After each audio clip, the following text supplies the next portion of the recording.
Welcome back mga kaaldab. Ito na naman po ang inyong lingkod, si Mr. Destiny. At pag-uusapan po natin ngayon, itong mainit na kumbaga pinag-uusapan. Siyempre una muna natin pag-usapan ang kay Mengay. Birthday ngayon ng Eat Bulaga, 45 years, pero no show po si Mengay, no mga kaaldab. Dito pa lang mapapaisip na kayo, bakit kung kailan birthday ng Eat Bulaga doon po nawala si Main? Bakit kumbaga dapat naandun siya kasama sa nagse-celebrate dahil isang beses lang naman to sa isang taon at hindi na mauulit, di po ba? Another 46 years na naman po. Alam nyo, nung una maraming bumabati ko sa akin na hindi daw po magbabakasyon si May. Wala daw bakasyon ang mangyayari.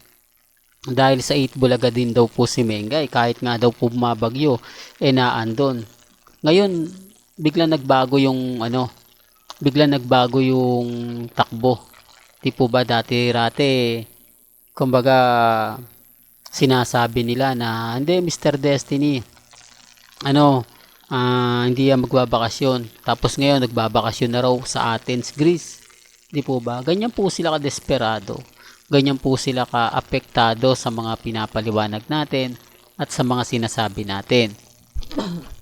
Bagamat maraming mga kwento, maraming mga istorya, at least napatunayan po natin na totoo po yung mga ina-update ko.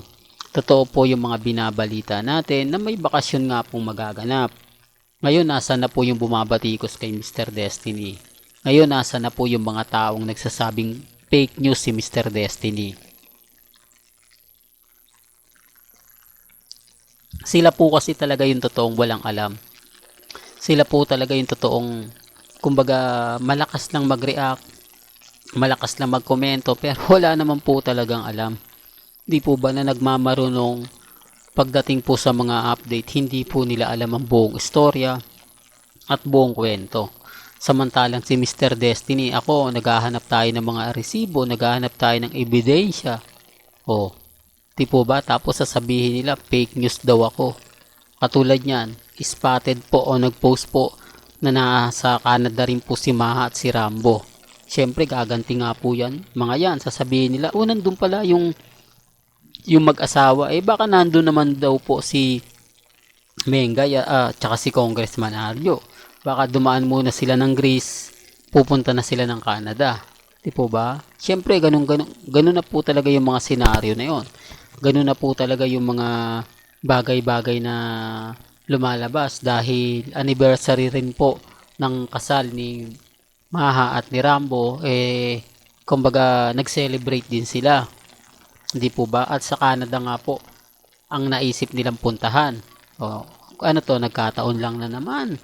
Di po ba? Tapos sasabihin na naman, hindi naman umalis si Maha. Andito sa Pilipinas si Maha at si Rambo, fake news ka na naman, Mr. Destiny. Di po ba? Alam niyo naman po na wala namang ginawang tama si Mr. Destiny para sa kanila. Wala naman tayong, kumbaga, lahat naman po ng sinasabi ko, fake news, di po ba, para po sa kanila. Samantala ngayon, asa na yung mga nagmamalaki na naandyan si Main. Doon pa lang may mali na Di po ba? Doon pala masasabi niya, tama ka Mr. Destiny. Kumbaga, yung mga ina-update mo, 101% ligit na ligit yan. Kasi nga po mga kaltab, galing din to sa pamilya Mendoza. Galing din po ito sa mga malalapit po sa pamilya ni Mengay at mga kaibigan po ni Main. Po ba? Totoong kaibigan. Siyempre, nakakairita naman tanungin mo siya lagi kung nasaan si Main. Di po ba? Basta't bibigyan ka lang ng update, sasabihin sa'yo, etong July, magbabakasyon yan, pupunta ng Canada. Alanganin tanong mo kung anong oras yung flight. Di po ba? Hindi naman po sasabihin yan. Hindi naman po nila ibibigay ang buong istorya, ang buong detalye. Di po ba? Kaya kita niya si Matt, si Rambo, hindi rin nakita yan na umalis. Di po ba? Pero okay lang yan mga kaldak. Di po ba? At least panalo po tayo. Wala po si Mengay sa 8 Bulaga. Yun po yung importante na napanindigan po natin na magbabakasyon si Main. Pero bago nga po pala natin ituloy itong mainit-init na update na to, kung bago ka lang sa channel na to, at isa kang true-blooded Aldab Nation na nagmamahal kina Mengay at Tisoy, tama po ang channel na pinuntahan mo, kaya consider na po kitang bagong subscriber. At huwag mo kalimutang i-share ang mga video po natin sa mga mami, sa mga titas, at sa mga senior. Remind ko lang po dito sa dami po ng mga nakakakita, hindi lang ako, na malaki talaga pagkakaiba ngayon kaysa sa dati. Bakit nga po raw dumidistansya ang dalawa sa isa't isa? Kapansin-pansin na hindi umaakbay si Catherine. Kapansin-pansin na hindi niya to hinihila.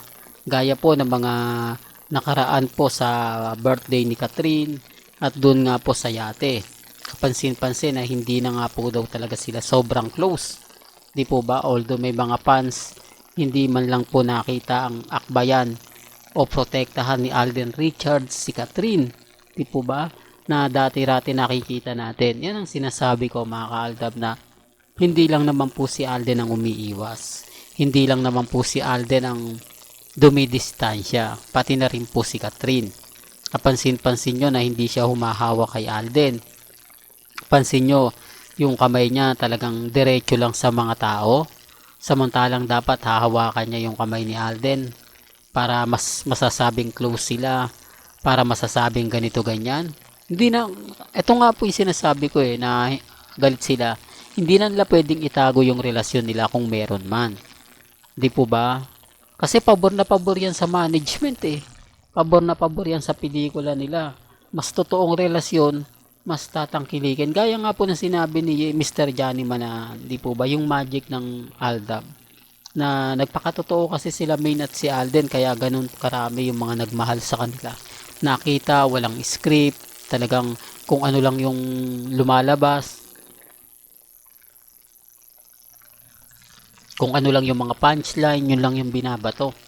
Kaya mas dumami yung mga nagmamahal po sa kanila, mas dumami yung mga taong kumbaga nakakuha ng atensyon nila. Di po ba? Totoo naman po Ang problema lang po mga ka-Aldab, yung mga bitter po, no? Yung mga inis, yung mga galit na kumbaga hindi na nila matanggap. Di po ba na si Mr. Destiny o may mga point mga ka-Aldab na alam nyo na yung tipong kahit anong sabihin natin, agad-agad nagre-react sila. Agad-agad sinasabihan nila tayong hindi totoo. Ngayon, kampante tayo. Ngayon, bida po tayo. Sabi ko nga po sa inyo, relax lang po kayo. Kaya po natin mag-antay. Nag-antay nga po tayo ng 9 years Ngayon pa kaya na aantay na lang natin si Boy Abunda na magsalita na ako na nga yun na magiging host kung kailan po siya po pwedeng mag-host kay Alden Richards sa isang press con. Kaya nga po marami na nagtatanong kay Boy Abunda ngayon. Yun na lang po tatanungin natin, di po ba? Kailan siya tatawagan ni Alden Richards?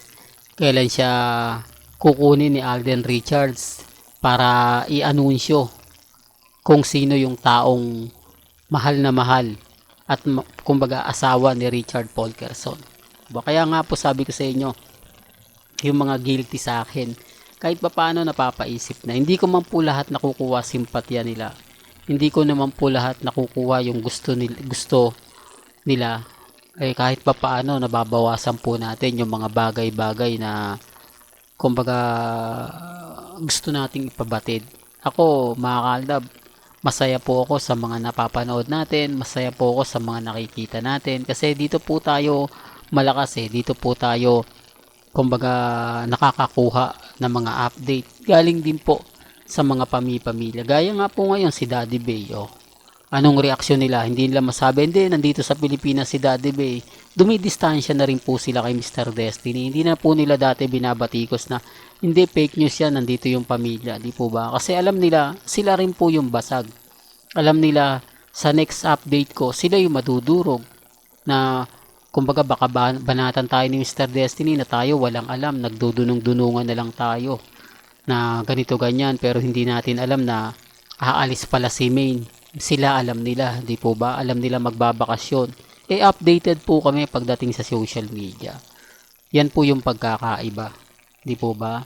Well, hanggang dito na lang po ang ating latest updates. Kaya kung gusto nyo pa po ng pinaka-latest at sariwang update, abay tumutok lang po kayo dito po sa channel ni Mr. Destiny para updated po kayo sa mga bago at sa mga latest na i-upload po natin maya maya lang. Hanggang sa muli, salamat po sa panonood at pakikinig.